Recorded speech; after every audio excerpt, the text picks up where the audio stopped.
Hi, so we've had the worst start to the year in my lifetime. So going back to 1976, the most we've ever seen the market down to start the year to the end of May was about 5.4%. We're down 11 this year. And that's the worst start to the year. And why is that? Well, what's happened is inflation's here, and usually when the market goes down, bonds will go up and that'll offset the losses. This year here, bonds are down, market's down, and that's causing a lot of investors to go, well, hey, like my balanced portfolio is down more than I thought it was going to be. At some point, inflation is going to stop rising and it's going to start going down. I don't know when that is, but it will. And at that point, you're probably going to see the market turn around because what government's doing right now is raising interest rates. There's an old saying that bull markets don't die of old age. The Fed usually kills them with interest rate increases. So they're increasing the interest rate right now. And this year's not over. So let's go back to 1987. That was one of the worst drops ever, 25% one day, bad market. The year finished off positive. So if you started the year, you're in a coma all year, you checked your statements at the end of the year, you would have been like, hey, not a bad year. 2020, the pandemic, we saw a very severe drop in March of that year. And things looked really bad. We finished the year off pretty well, pretty positive. It was a really good year. So the year's not done. Let's just remember that too. So when you're looking at stuff, the year's not done, good or bad. Maybe it could get worse, but I like to think on the positive. So maybe we're only halfway through the year. Let's give it some time.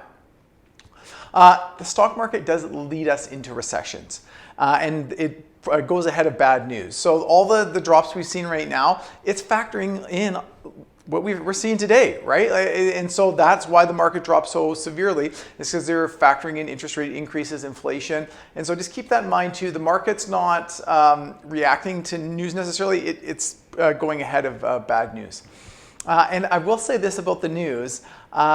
It is a poor indicator of your stock market, the future performance. So, Google searches for CNBC, so people looking for information seem to skyrocket. So people searching for CNBC skyrocket when the market's near its worst. And so, bad news, we like to look for bad news when things aren't going well. It just attracts us to us. And CNBC is not telling you, hey, you know what, you got a long-term horizon, you've got a balanced portfolio, you're going to be okay. They're selling bad news. And we're guilty of it, right? We look at bad news.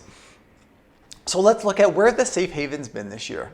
Well, if you've been in oil and gas, it's done really well. But I'll tell you this, oil and gas has not been a great place to be the last 10 years, 12 years. Your 08, we saw a brutal bear market in oil and gas. 2020, some oil and gas stocks down 70, 80%.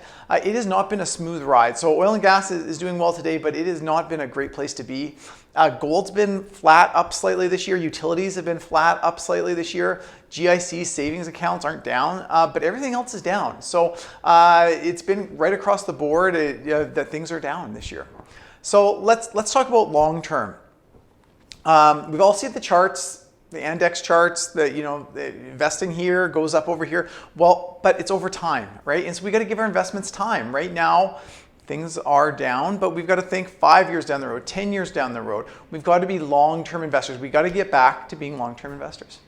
So what can you do? So focus on what's going well in your life. Focus on the positives. Think of things that you're thankful for in your life if your markets are kind of stressing you out.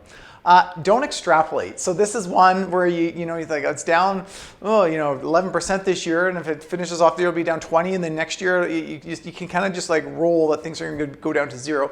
The markets don't work like that. Investment's not a smooth line, so I would not encourage you to extrapolate.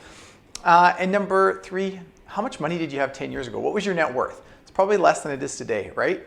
And so that's just 10 short years ago. 15 years ago, what was it? So I believe there's a better day to come, but we have to stay positive. We got to stay long-term investors. Hope you like that. If you have any questions, you can reach out to me. You can find me on LinkedIn. You can find me on Instagram. You can find me on Facebook. Have a great day.